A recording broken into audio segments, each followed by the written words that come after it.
All right, welcome to Friday Night Football. The second season is about to begin. It's playoff time for 24 high school football teams. We'll begin our previews in Division I. Bishop Guertin won the West Conference title with a record of 6-3, giving them home field for tomorrow's showdown with 7-1 Bedford. The two teams met back in Week 3, also at Stello Stadium, with Bedford cruising to a 43-22 win.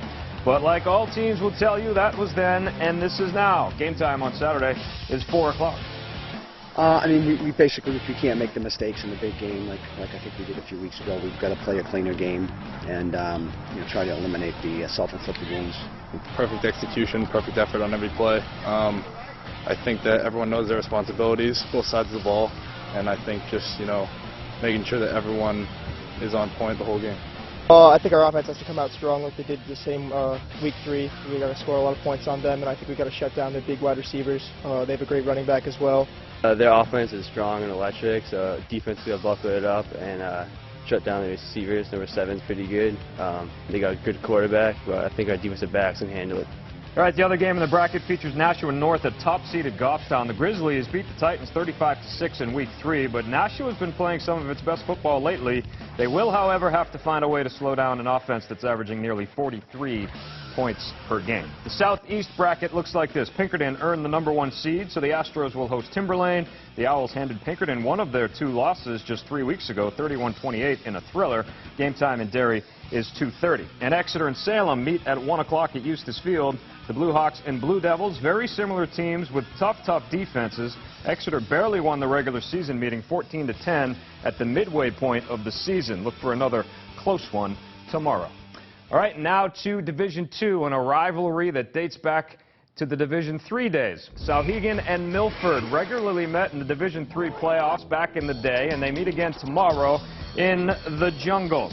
Milford's only loss of the season was to the Sabres back in Week 3, 41-13. Souhegan's only loss was to Windham, a team that Milford just beat 2 weeks ago. Things are very tight in Division II, and this one could go either way. Game time is 2:30.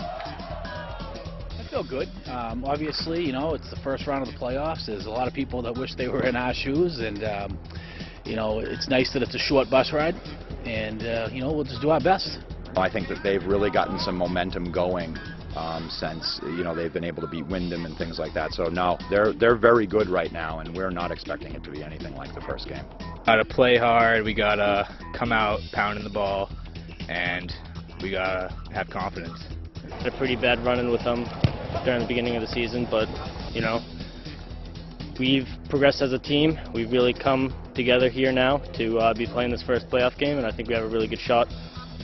All right, tough draw for the 8th-seeded Huskies of Monadnock. They get 8-0 St. Thomas. The Saints averaging almost 50 points a game, but their defense is good too, allowing only 8 points per game with 2 shutouts. Game time in Dover is 1 o'clock. The 7-1 Windham Jaguars will host one of the top running backs in the state. Ryan Milliken and his Lebanon Raiders come calling tomorrow at 1:30. The Jags are the defending division champs, but have their work cut out for them this time around. The Kennett Eagles quietly played their way to a 7-1 regular season. They get 6-2 Kearsarge tomorrow night.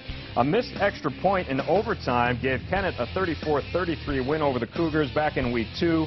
Both offenses are capable of scoring points. They play under the lights at 5 o'clock. Finally, in Division III, they go cross-conference for the playoffs. 8-0 Newport will take on 4th-seeded Somersworth. These teams did not meet during the regular season, so anything can happen. The toppers finished at 4-4. Newport trying to make it back-to-back appearances in the state title game, but first things first. I'm pretty confident. I mean, as long as we prepare and we just need to execute, and as long as we do that, I think we'll do good.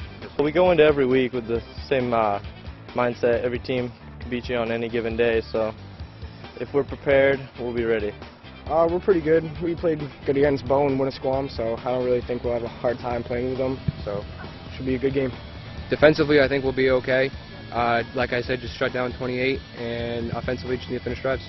All right, the other side of the bracket features Bow taking on Stevens. The Falcons might have the best defense in the division. They allow less than 7 points a game with 4 shutouts. Game time in Bow is 1 o'clock. The other bracket has Bishop Brady. They'll travel to Meredith to face Interlakes Moltenboro. The Lakers are 7-1. their only loss coming against undefeated Newport. The other unbeaten in Division III is Winnisquam. Like Bow, the Bears boast an explosive offense and a solid defense, allowing less than 10 points per game with 3 shutouts. Franklin is 4-4. Tomorrow's game time is 1 o'clock. And a reminder, you can watch all of our Friday Night Football shows on our website. You can also follow us on Twitter. Use the hashtag FNFWMUR. All right, that's it for Week 10. Good luck to all the coaches and players in action tomorrow. Jamie, back to you. All right, Jason.